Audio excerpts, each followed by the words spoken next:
Welcome back, folks, to hashtag AskCSM, the weekly Monday Mailbag video where I answer your questions from Facebook, Twitter, and YouTube right in this video forum. Over the course of the last few days, I've been going camping in Saugerties, New York.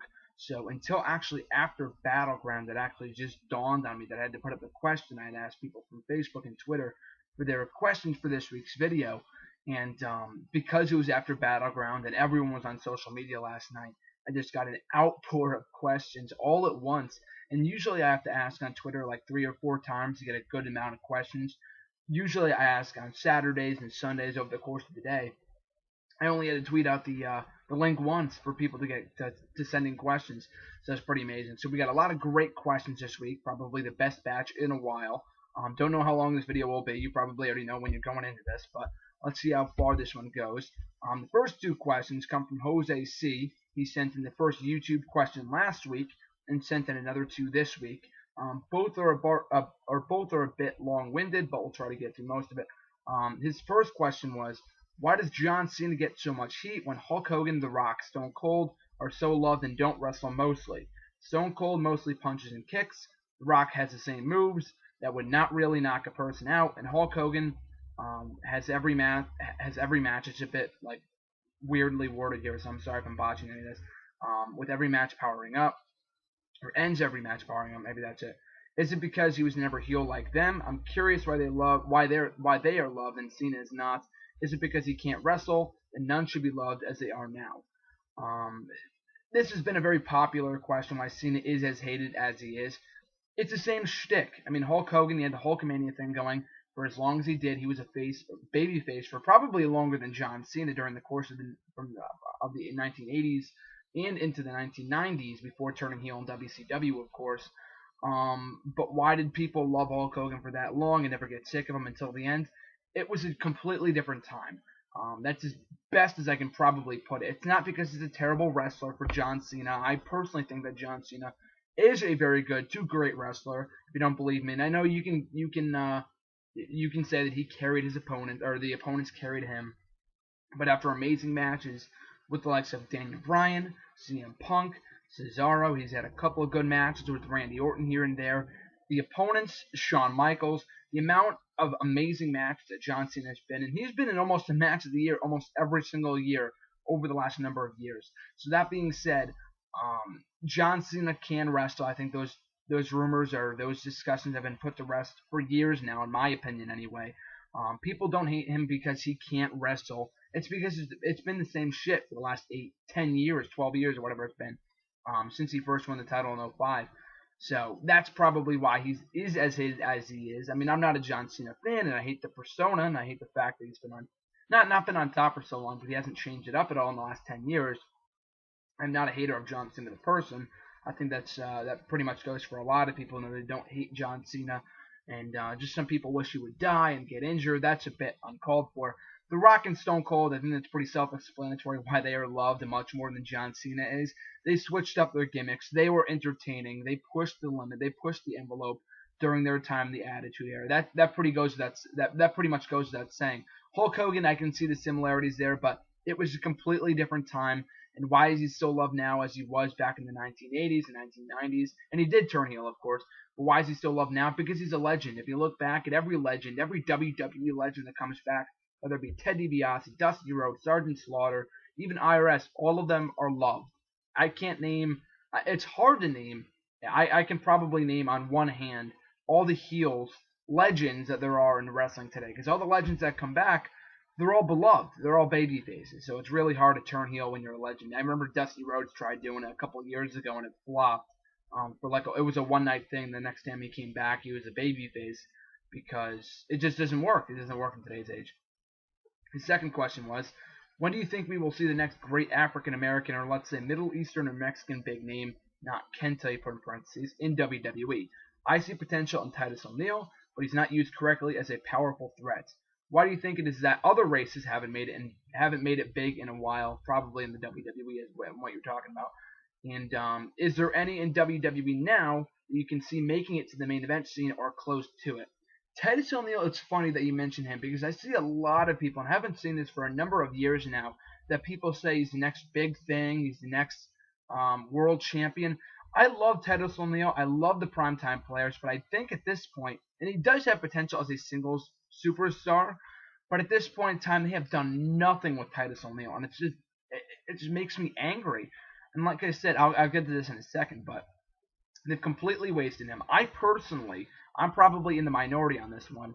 LOL, no pun intended, I guess. I think I'm in the minority on this one in that I don't see Titus O'Neil as world championship material for Titus O'Neil. I just don't see him at that level. Maybe an upper mid card guy at best. I just can't see Titus O'Neil as a world champion. The guy's not the best wrestler in the world. He's entertaining on the mic. And I don't know. They've just been poorly booked him. He's been booked terribly since he turned heel in January, which I thought was completely unnecessary. The primetime players were fine as is.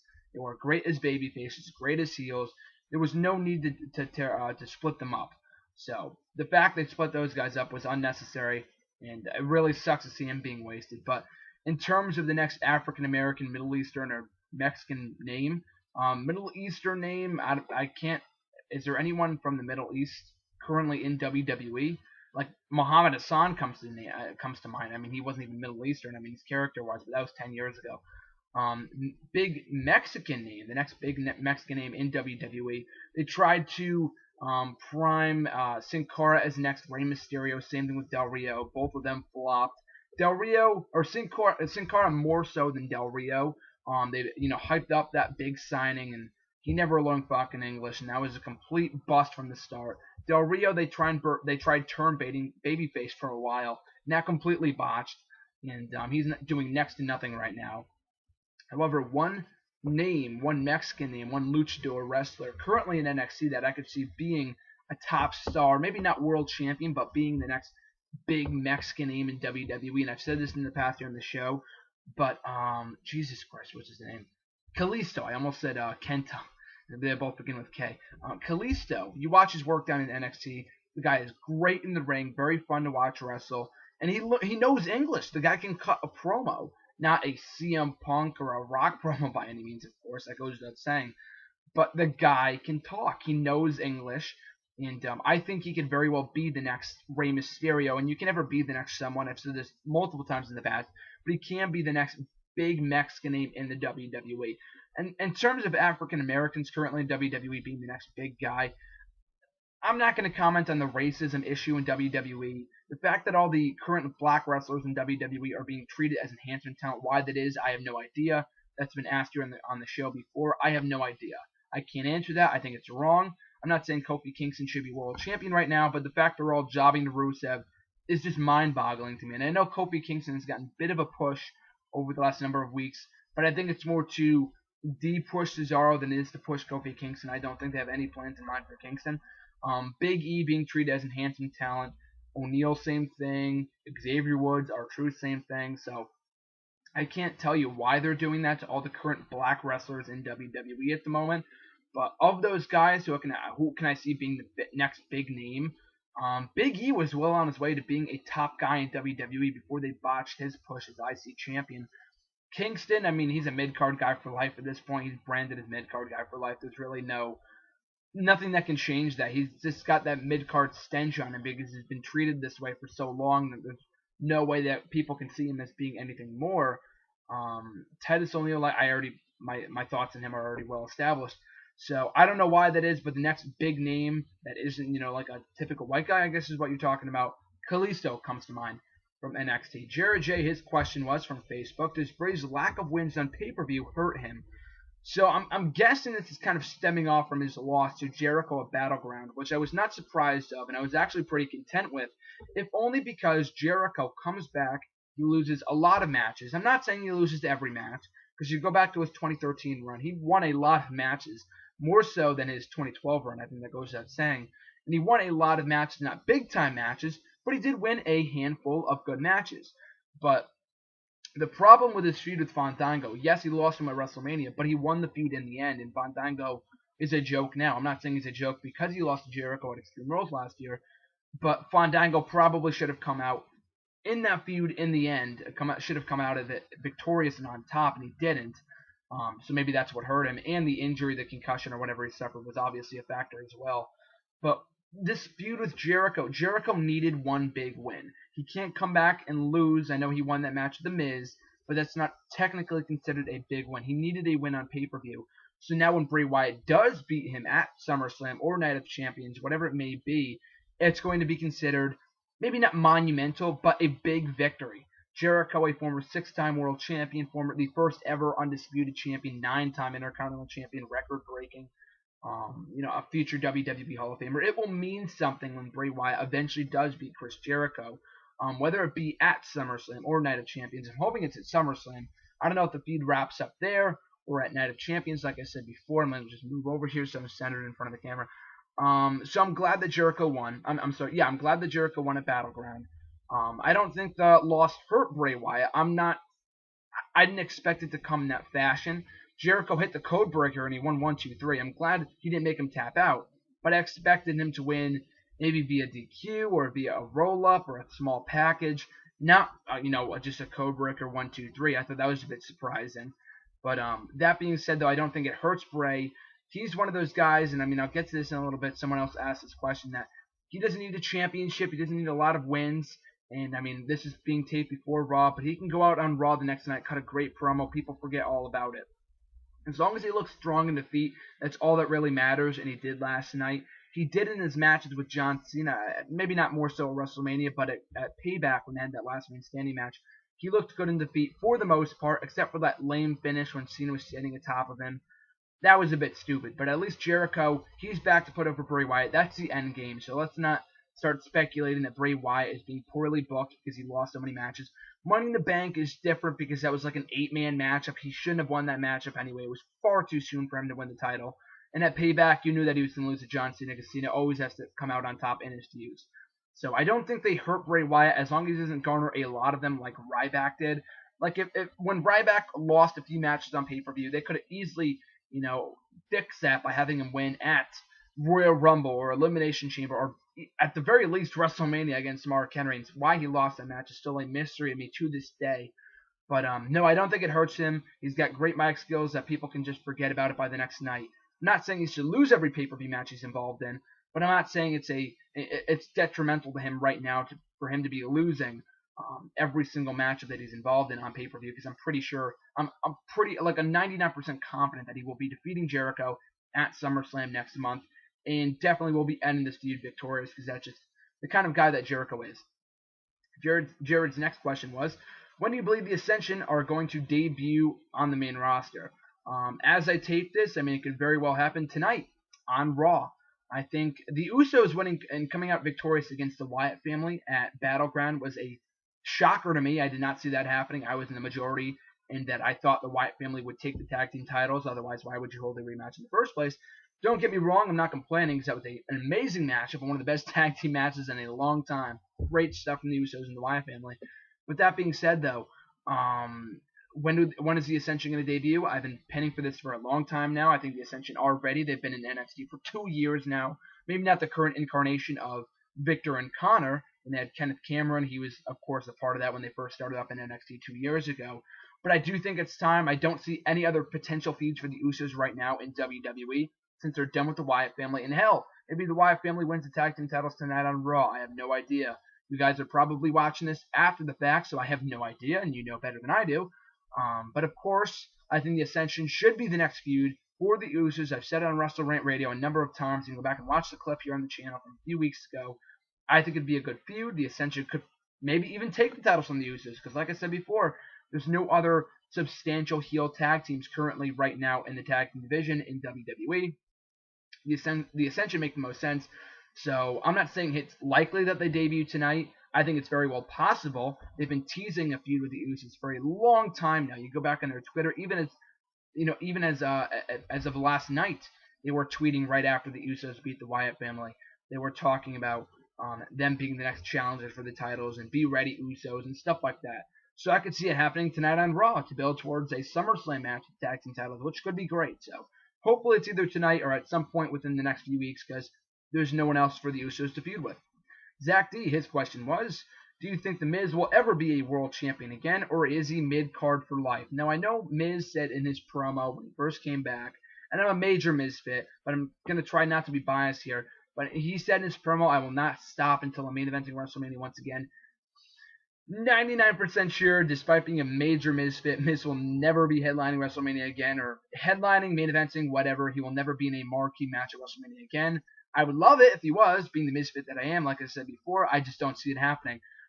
I wouldn't say mid-card for life. I think Miz has the potential to be an upper mid-card guy, like in a feud with Jericho or Sheamus, and I wrote an article on Bleacher Report about this. I just published it almost like 30 minutes ago from when I started filming this, that he and Sheamus should have a mid-card title unification match at SummerSlam. Maybe if you want to throw in Dolph Ziggler, I know the idea to many of a Miz-Sheamus match at SummerSlam is not really all that intriguing.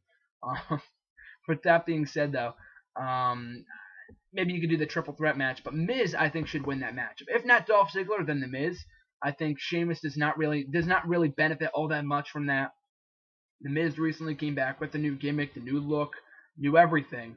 And I think the clean win over Sheamus on Raw last week, winning the IC title, was a nice boost for him. I know, people did not give two shits about him winning the title, and I'm with you on that. People just don't care about the Miz right now, but people will start to care about the Miz. In my opinion, this is just my 2 cents here. Don't get mad at me. I'm just thinking that if he wins the title and starts being built up correctly, then people will start to care about the Miz. And a feud with Sheamus. The lights on my laptop keep on going out, so I'm sorry if I keep on refreshing this, and lights in this environment keep on going. This is a different setting from when I usually film the videos, obviously, as you can tell, but I digress. So I think the Miz versus Sheamus in a title unification match should happen at SummerSlam for the United States and Intercontinental titles, and the Miz should win, if not Dolph Ziggler, if he's not involved in that contest, that is. But to answer your question, will Miz ever be a world champion again? I don't think so. I'm not saying it's completely out of the question. I just don't see it as being plausible in today's day and age, with there only being one world title. I said this in an article about a year ago in ways that you can rebrand the Miz as a babyface. I never once suggested that he turn heel because I thought he had potential as a babyface. With that being said, though, I think giving him a run with the World Heavyweight Championship could have been cool. He's never held that title before. Make him the face of SmackDown or one of the top players on the SmackDown brand. It would have been cool as a face heel, whatever. Doesn't really matter to me personally. But now with only one World Championship in WWE, I just don't see it being likely. Maybe I'll eat my words one day and Miz wins back the WWE World Heavyweight title. That'd be awesome, for a lack of a better term, no pun intended. It would be amazing for me personally, being a major misfit. I know a lot of people would hate to see that happen. But I just don't see it being likely, especially with there only being one world title this day and age. Next question comes from Thomas B. Have we seen the last of Vince McMahon's on-screen character? No, I don't think so. I'm just shocked it's been so long since we last saw him on TV. He was at TLC, and I'm thinking, wow, holy shit, Vince McMahon's on TV for the first time since the night after SummerSlam last year. But it led to nothing. There's been rumors for a while now that Vince McMahon was going to come back to feud with Triple H. It would be cool to see Vinnie Mac back. I mean, I know I marked out when his music hit the arena at Raw in Hartford a number of weeks ago. I went crazy. But that being said, though, I don't think it's a priority right now. The idea of another family feud might not be the most exciting thing ever because it's been done how many times before, you know. So that being said, though, I don't think it's the last that we've seen him on TV. Maybe as a regular on screen. I mean, we've seen him, you know, he was, like I said before, he was at TLC when the titles were unified. He was at the Ultimate Warrior tribute, like 8 days after WrestleMania, I think it was. He was there live on Raw.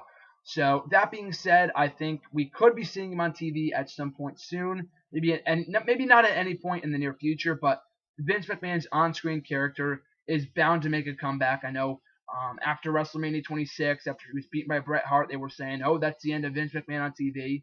You're never going to ever see him again. He came back, 2 months later, you know? And then after he was punted by Randy Orton, the rumors are going around that he was done. Or after he was beaten up by the Nexus, knocked out by the Big Show, you name it. Vince McMahon has done it, been knocked out, the limo thing. And he's always come back. So I'm pretty sure Vinnie Mac will be back at some point soon.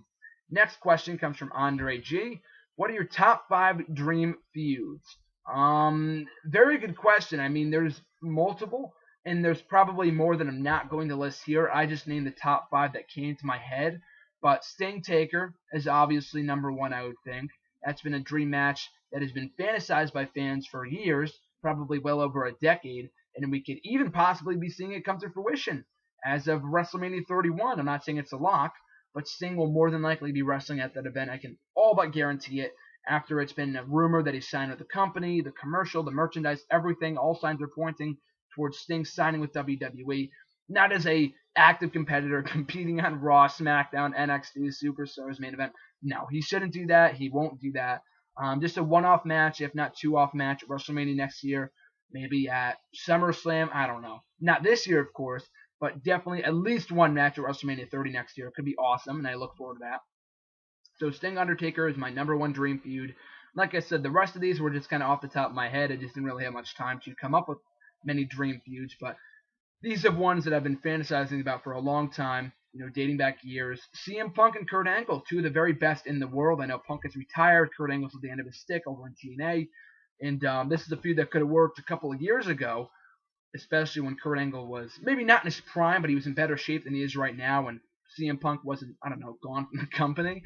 But that's one feud, one match that I would have loved to have seen, or Kurt Angle versus Daniel Bryan for that matter. Karma and Beth Phoenix. It was a match that after Karma debuted, I really wanted to see. And after she left, after becoming pregnant, that was one match that I thought they were building towards for WrestleMania 28. And I thought when she won, or not won, that would have been weird, or it would have been surreal. When she competed in the 2012 Royal Rumble matchup, 2.5 years ago, I thought she was returning to feud with Beth Phoenix. That did not end up being the case, and she was released. I think it was like 2 years ago this month that she was let go. So that being said, that was one feud, one match that I would have loved to see. I actually almost, fun fact for you, I almost actually saw Karma, a.k.a. Awesome Kong, versus Mickie James a couple of years ago at a Northeast Wrestling Indie event in October of 2010. But Karma had to pull out for something, and it was right after Mickie was released from WWE. It was right after Karma, a.k.a. Awesome Kong, left TNA. It was a dream match for the ages. They have never faced each other before, but Karma had to pull out for something, and Mickie James faced someone else instead. She went to TNA, and Kong went to WWE as Karma, so they kind of switched places. And now they're both current free agents, and I know Karma, I think she is still wrestling to this day. Mickie James is currently pregnant, so that's a no-go right now, but that's another match I would have loved to see. Cena versus The Undertaker.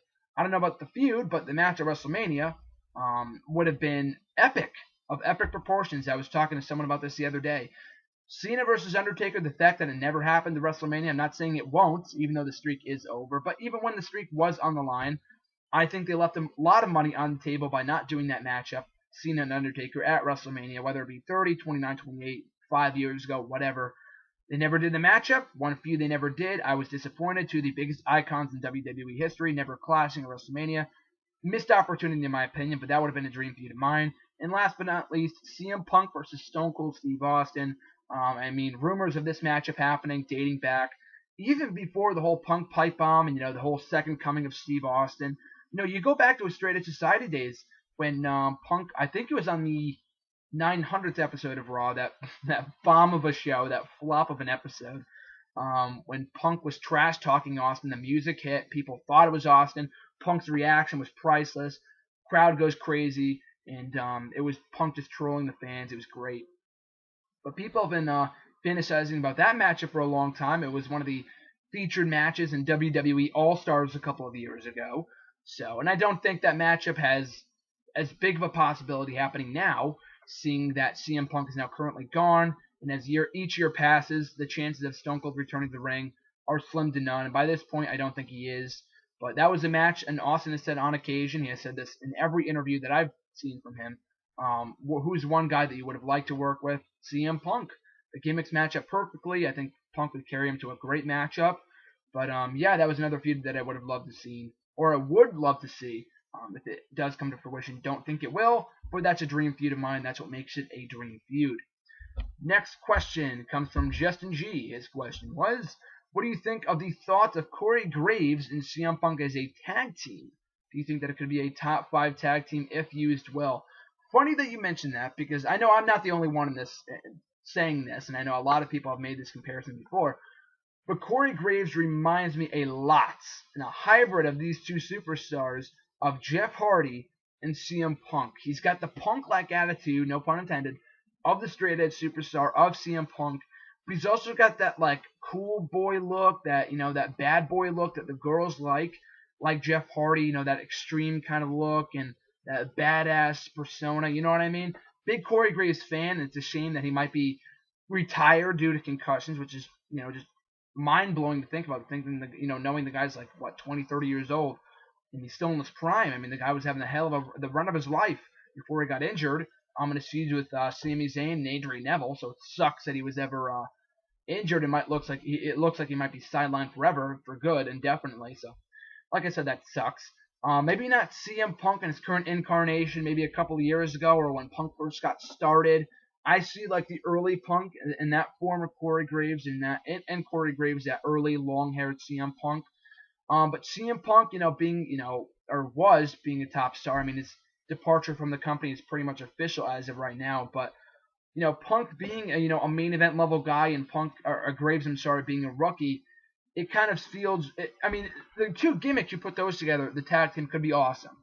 But in terms of place in the food chain, with Punk being a top guy, like a main event level guy, and Corey Graves being a rookie, might not have meshed up well, but maybe to give that extra push to Graves, or maybe if Punk moved down the card a little bit, in which he did late last year, and that could have been a hell of a tag team. Maybe not top 5 of all time. I mean, maybe that's stretching a little bit, and I guess we'll never know, seeing how Punk's gone, and Graves might be retired for all we know, or at least from what I've read and heard.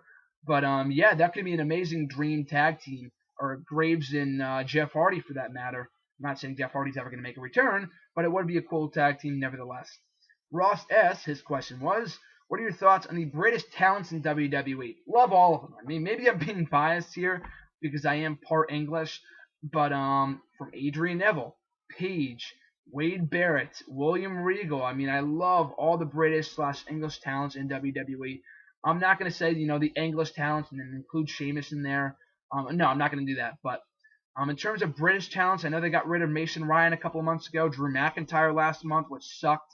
But, you know, Sheamus, I guess, is considered British, and I don't want to sound like an ignorant prick here by saying that, you know, because he's Irish, he's British. I don't know the exact thing. I'm dumb, so just take what I say with a grain of salt.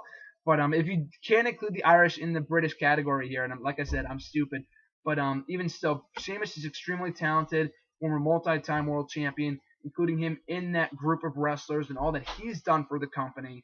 I think he's very, very talented. Does not get the credit that he deserves most of the time. But yeah, I'm very high in all the current British talents. Like I've said, time and time again, William Regal being my current, maybe not current, but he is my favorite wrestler of all time because I know he's not, you know, currently wrestling. He is semi-retired. But, you know, from Barrett to Paige to Adrian Neville, these are the people that will lead the company. Not saying that Wade Barrett will be the next world champion, but these are the people that will lead the company into the next generation, into the next era. All of them are great. All of them are tremendously talented. Adrian Neville, not saying that he could be the next world champion, and actually someone asked something similar to that question, and I'll get to that in a little bit. But anyway, Adrian Neville, I think, would be a great asset to the WWE roster when he is called up. Paige, I love Paige. You know, former Divas champion. She's already doing great things in her feud with AJ and all that she's done so far in the main roster. The first ever NXT Women's Champion. And Bad News Barrett, I mean, future world champion. What else can I say? I mean, the guy's got a very good gimmick right now, which is funny because I was hating on the gimmick, you know, 6-7 months ago when they weren't doing anything with the fucking thing. But now that it's over and the guy got a face reaction at Battleground last night from when I filmed this, the guy's got a future when he comes back. And it sucks that he was injured. I think he was well on his way to becoming a world champion at some point. And maybe he still will when he returns, and hopefully it's not later down the line when his push and momentum is halted and completely gone away. But that being said, I think all of them are great and are the future of WWE.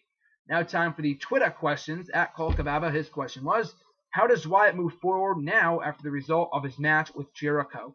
Going back to Jared's question from Facebook, I don't at all think that the loss to Jericho is detrimental to Bray Wyatt. Like I said before, I think Jericho winning was not only needed, it was definitely necessary. It was not only something like I would like to see it happen. It was one of the things where it was necessary. Bray Wyatt, I mean, he can go out and demolish Jericho 3-4 times in a row, win every match, but what the fuck does it mean if Jericho doesn't have any big wins under his belt?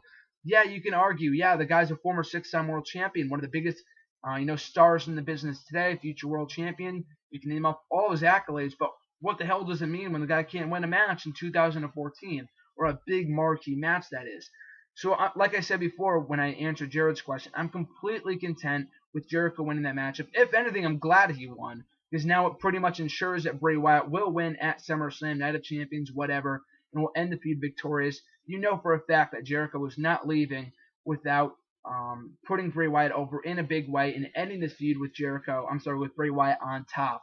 So, how does Bray Wyatt move forward? The rematch is coming up at SummerSlam. I mean, of course, it's not been confirmed, but it's pretty much a guarantee at this point. With that being said, though, I look forward to it. It should be a great match, and Bray Wyatt will go over. I can pretty much guarantee you of that. With that being said, though, I don't think he loses anything from that matchup. I mean, it was a bit too decisive of a finish for me personally, and I think it could have been a roll-up or something along those lines. With that being said, though, I don't think he's, dead in the water after losing to Jericho, after losing to Cena at Payback and then losing at Money in the Bank. It wasn't like he was pinned. It was a Money in the Bank ladder match. But anyway, he moves forward in his feud with Jericho, who he will beat at SummerSlam next month. At 4-3-2-1, his question was, why is WWE so opposed to younger stars, in parentheses, Reigns, Wyatt, etc., going over right now? Cena isn't going to be around forever. So I'm assuming that you got that question from the results of the matches at Battleground. With Cena going over as champion, Bray Wyatt losing to Jericho. Like I just said this before, I don't think that because these guys lose, they're dead in the water. You gotta look at the bigger picture here, people. Just because they lose one fucking match doesn't mean their momentum is dead in the water. Reigns should not have won that matchup. Yes, it was predictable as all hell that Cena should have won that matchup, but it was what needed to happen. I don't want to see Kane as world champion in 2014. Randy Orton, his reign as champion was a bust, and I did not want to see that happen again, or at least anytime soon. Reigns, he just became a single star no less than 2 months ago. So I think it would be a mistake to put the world title on him right now. They're obviously priming him for a big push with the title later this year, WrestleMania even, the Royal Rumble. Either way, it's going to be a hell of a run for Roman Reigns. This guy's got a hell of a future atop the company. As a top star, future world champion, you name it, the guy will be it in WWE. In terms of Bray Wyatt, I'm not going to repeat. This is the third time I'm saying this in this video. But just because he lost doesn't mean that he's done. Jericho had to win for it to mean something when Wyatt wins at SummerSlam. I don't know why people are so pissed at the result of that matchup. Jericho needed to win. People complain, oh, Jericho loses this match. Why don't you win a match these days? Why don't you ever win any matches on pay-per-view? Jericho won a fucking match. Be happy. So it means something when Bray Wyatt eventually does beat him. It will mean that much more when he beats him at SummerSlam. The younger stars, what is WWE? So, why are they so opposed to younger stars going over was your question. They're not. Roman Reigns is the future of the company. All these guys are being pushed like hell on WWE TV. Roman Reigns, I can't even count how many times he's ended Raw, SmackDown, main event as the last man standing. They're obviously pushing this guy to the moon. Bray Wyatt, same thing. He's the future of the company. They're not opposed to younger stars going over. It's just that you got to pick your spots. They can't win every match they're involved in because then they'll peak too early and then they'll eventually mean nothing. I mean, look at The Miz, look at Sheamus, look at Del Rio. They're all doing pretty well for themselves right now, but one would argue that they all won their world titles far too soon, especially in the cases of Sheamus and Del Rio. Cool moment that they won the title so early in their careers, but they should have been built up from the mid-card up and not gone from the main event to the mid-card. It doesn't make any sense. So that answers your question. Raymond's question, RJ's question from WrestleRant Radio, his question was, what feuds do you see Bray Wyatt and Roman Reigns being in post-SummerSlam? Good question. I'm glad you didn't say post-Battleground because I think it's pretty obvious where both guys are going into SummerSlam. But Bray Wyatt, I mean, you and I talked about this in the show, RJ. We talked about this in WrestleRant Radio. What's next after a feud with Cena? And no one saw the feud with Jericho coming because Jericho wasn't even a part of the company. We were speculating what was next for him. I said a feud with Sheamus. Maybe that's in the cards. At this point, after feuding with Cena and Jericho, a feud with Sheamus would feel like a step down. And Sheamus should turn heel, so I don't know how likely that feud is going to happen by the time his feud with Jericho is over with. But I'm not exactly sure. I don't know what they do with Wyatt once his feud with Jericho runs its course. Jericho will leave. What you do with Wyatt, I have no idea. I'm still trying to think of that. Sheamus is the only one that comes to mind that he hasn't feuded with. Roman Reigns and a Bray Wyatt feud, it's far too soon because both guys need big victories. So putting them against each other so soon would not work. Maybe Dean Ambrose. That'd be a great feud after Ambrose and Rollins are done feuding. Ambrose, that psychotic nature of his persona, and Wyatt, being the cult-like leader that he is. Those two could produce a great feud and matchup as in promos and stuff like that if they were to feud in coming months or at least by the end of the year. They had a great match on SmackDown.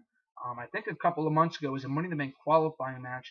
But that being said, though, I think those two could put on great things, could do great things together if they were to feud at some point. Maybe not in the near future, maybe later this year, because Dean Ambrose is another guy like Roman Reigns that is in need of a big victory on pay-per-view, whether it be over Rollins or whoever. Those two will be doing great things together at some point later this year. So Bray Wyatt, Dean Ambrose is a feud that I would love to see. Roman Reigns, it depends who he faces at SummerSlam. I personally think that they should do Triple H and Roman Reigns at SummerSlam instead of saving it for Night of Champions. The rumor was that they would do Orton Reigns at SummerSlam and then save Triple H versus Reigns for Night of Champions because they want to push the network subscribers and want people to subscribe to the network to see that match. That they really want to push the Night of Champions pay-per-view. I understand that, but I would much rather see it at SummerSlam. Triple H, I don't think he didn't wrestle last year, but he did serve as a referee as well as in 2011, 2012 he faced Brock Lesnar in that big money matchup. So that being said, Triple H Reigns should happen at SummerSlam, and after that feud is done, maybe Reigns could feud with Randy Orton. I know that's a feud that's been done on TV a million times. We've seen them feuding in the last couple of weeks as opposed to Reigns and Triple H. But maybe you do that matchup in Night of Champions, or like with Bray Wyatt, it really all depends. Maybe Roman Reigns, Seth Rollins, that's another feud where both guys need wins, so maybe not the best idea so soon, but that'd be another really cool feud considering that Seth Rollins not only turned on Ambrose, but he turned on Reigns too. So those are some ideas for future feuds for both guys going forward or after SummerSlam, that is. The Innovator, his question was, which current NXT stars do you see winning the WWE title before all the others? Tyler Breeze, like I've said before, I don't know as high on him as I am. I can't see him being a world champion in WWE. Stranger things have happened, so I'm not going to completely write it out of the question, but I just don't see that being possible. Sami Zayn is a guy that I could see very well being, and I'm assuming that you're talking about NXT stars in NXT right now, not necessarily guys like Rusev or Adam Rose for that matter, whatever. I could see Rusev being the next champ, but if you're talking about NXT guys, current, you said that was your question. In the developmental system right now, Sami Zayn. That's another long shot, but I said the same thing about Daniel Bryan and him. Him saying that he would one day main event WrestleMania and be world champion. I laughed. I completely lost it when he said that. I think when he first debuted in NXT, because I just did not see it being possible. His look at the time, and then, of course at the time I knew nothing about his indie work. And even if I did, maybe I wouldn't have seen him as a future world champion or WrestleMania headliner or anything like that, WrestleMania main eventer. But that being said, though, Sami Zayn is another guy that fits in the Daniel Bryan-like mold, where he isn't the biggest guy, but he is the most talented of everyone down in NXT. Adrian Neville, I've said this here on the show before, I just don't see Adrian Neville being world title worthy. Not worthy, but being the caliber of a world champion. Sami Zayn is small. He's not your typical big guy, but Adrian Neville is smaller. The guy's like a dwarf. And no slight to his size at all. The guy's amazing in the ring. But I just can't see WWE building him as a main event star on the main roster. Maybe as a mid-card guy, even if that. Just not in the world title picture. So Sami Zayn, I would guess. I'm trying to think of other people down in NXT right now that could be a future world champ. Bull Dempsey? No, I'm just joking. So, Sami Zayn, maybe. I think he'd be my answer for that one. At Cody Collier 12, his question was, what do you think the SummerSlam card will now be looking like now that we are on the road to SummerSlam with Battleground past us? So, of course, I'm taping this mere hours, less than 24 hours removed from Battleground. I have no idea what's on tap for Raw tonight. Of course, no matches have been confirmed for SummerSlam, but In terms of what matches could be added to SummerSlam, these are the matches that I see happening. Roman Reigns versus Triple H, as I said before, or Reigns versus Orton. But I'd much rather see Roman Reigns versus Triple H on the biggest party of the summer card. Cena versus Lesnar, whether it's over the title or not. I mean, after Battleground, I think it's pretty obvious that it will be over the title. But Brock Lesnar versus John Cena Part 2. Ambrose versus Rollins. I, for one, was happy that they saved that for SummerSlam as opposed to giving it away at Battleground. That's a big matchup, the first ever one-on-one meeting in WWE between Ambrose and Rollins. And it's the hottest feud, in my opinion, in WWE right now. So I'm glad they're saving that for SummerSlam. Paige and AJ, the rematch. Wyatt and Jericho, the rematch. And Miz and Sheamus is another match that I even just wrote an article on Bleacher Report that they should do at SummerSlam for the unified mid-card titles. Maybe you throw Dolph Ziggler in there to make it a triple threat. Either way, I see that being a matchup at SummerSlam. If there's any place they're going to mid-card, are they going to unify the two mid-card titles? And especially with one world title, one tag team title, one Divas title, what sense does it really make to have two mid-card titles, both of which don't really mean much nowadays anyway? But if you're going to do it, not at WrestleMania, and that's 9 months away, so I don't want to see them wait that long, then do it at SummerSlam. It's the next best thing. It makes sense. So I would love to see that for you. So that's 1, 2, 3. That's 6 matches right there. There's probably more that I'm not thinking of right now. Maybe the Usos versus the Ascension, as I said before. But that being said, though, SummerSlam is shaping up to be a blockbuster card. 2011, even 2012, 2013 were all great shows. I'm glad SummerSlam is starting to mean something again, and it being sometimes even more exciting than WrestleMania. WrestleMania 30 is going to be hard to beat, but in 2011 and 2013 respectively, SummerSlam was miles better than WrestleMania, which is saying something. But anyway, though, yeah, that's my current card for SummerSlam, and like I said before, it has the potential to be an epic show if booked properly. The final question comes from @TheWrestleGuy. His question was, before he retires, do you think Jericho will hold the strap one last time, and would you like to see him hold it again? Actually, we've got a few more questions after that. That was not the final one. But anyway, though, do I think he will hold the championship again? I'm assuming you're talking about the world title. You didn't specify, but I'm assuming you're talking about the strap in terms of the WWE World Heavyweight title. I don't think Jericho really cares. I don't think he will. Would I like to see him hold it? Absolutely. I think the guy, after all he's done, I thought he could have won it at least once in 2012 during the course of his feud with CM Punk. But either way, though, I thought that was a great feud, and Jericho's put over everyone who's faced since he came back. You know, every run that he's come back, he's always put somebody over. But anyway, though, I don't think he will hold the strap, the WWE World Heavyweight title again. But would I like to see him hold it? Absolutely. And I think the only way that we could see him even contend for the title or even win the championship is if he feuds with Daniel Bryan. Now, Jericho, I know he's talked about this before on his podcast. Check it out. It's great stuff, by the way.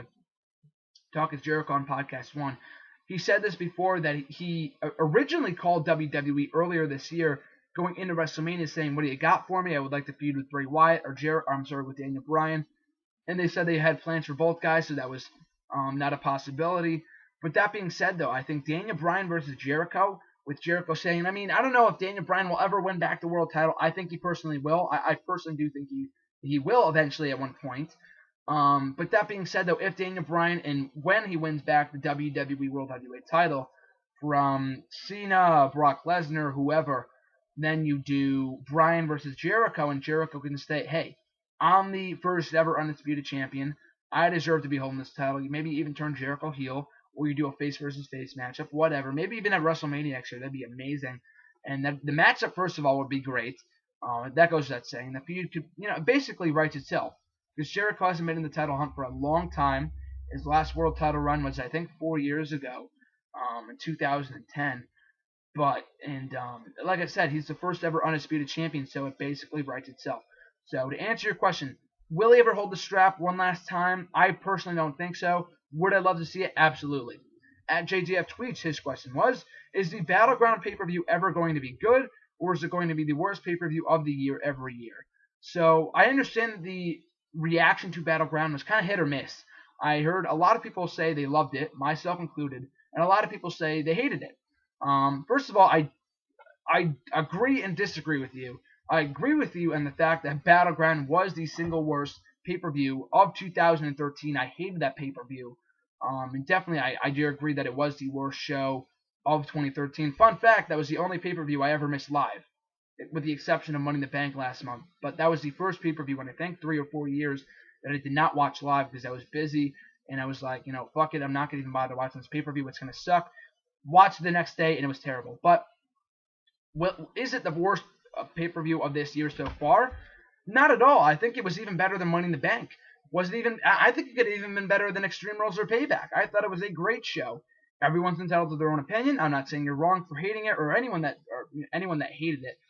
If you didn't like it, no, that's fine, no problem. It's okay, your opinion. If you didn't enjoy it, you didn't enjoy it. I'm not going to say that you're a retard or anything for not liking it. Some people, bash each other. Or, you're a mark for liking this pay-per-view. Who the fuck cares? If you enjoyed it, then whatever. I personally enjoyed it. If you hated it, doesn't really matter. Something else that you would like maybe comes up on Raw or SummerSlam. Hopefully you like SummerSlam better than Battleground. But I thought it was a great show. And it's definitely not better, or it's definitely not any worse than the Royal Rumble and Elimination Chamber pay-per-views this year. Royal Rumble I thought was good. The match itself, Royal Rumble, the match itself was mediocre. The end result was predictable. Cena, Orton, same old shit. And Brock and Big Show, 2-minute squash. And Bryan versus Wyatt was the sole saving grace of that show. That was a terrible show, in my opinion. Like I said, it was a good show, but definitely no worse than Battleground is definitely no worse than that pay-per-view.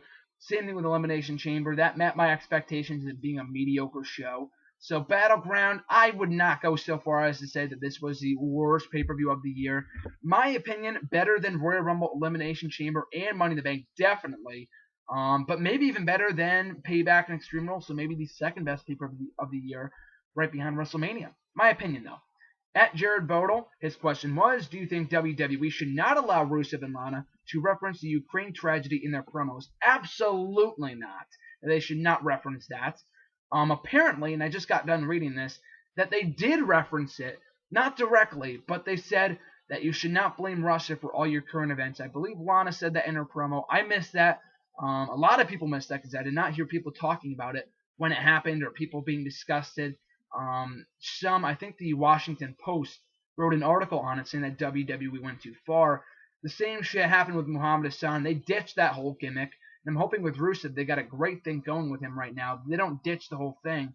Just stop with the Ukraine bullshit and referencing it. That's not necessary. Maybe Vince was looking for that media exposure. He's always looking for that publicity, whether it be good or bad. They want to be noticed. With today's extremely sensitive PC society, I don't think it's a good idea to push the limit with that kind of shit. So absolutely not. It's a very sensitive situation. And I'm with you in that it should not be referenced in their promos. And I guess they did it at Battleground. Hopefully they don't do it on Raw. And it was completely unnecessary for them to do that. Lives were lost. That's the most important thing at stake here, okay? So the fact that they're making, not a mockery of it, but the fact, just leave it be. It's political bullshit. Leave that stuff to the side. It's very, very real. Pro wrestling, stage fake, whatever you want to call it, is entertainment. Referencing a very real situation, a very serious situation, which lives were lost, is not entertainment in the slightest. So leave that bullshit at home. Continue on with the Russia stuff, but don't reference the Ukraine stuff anymore. Thank you. And Muriachi, his two final questions to close out the show. First one, is Bray Wyatt's gimmick made for winning titles, or rather to beat his opponent mentally?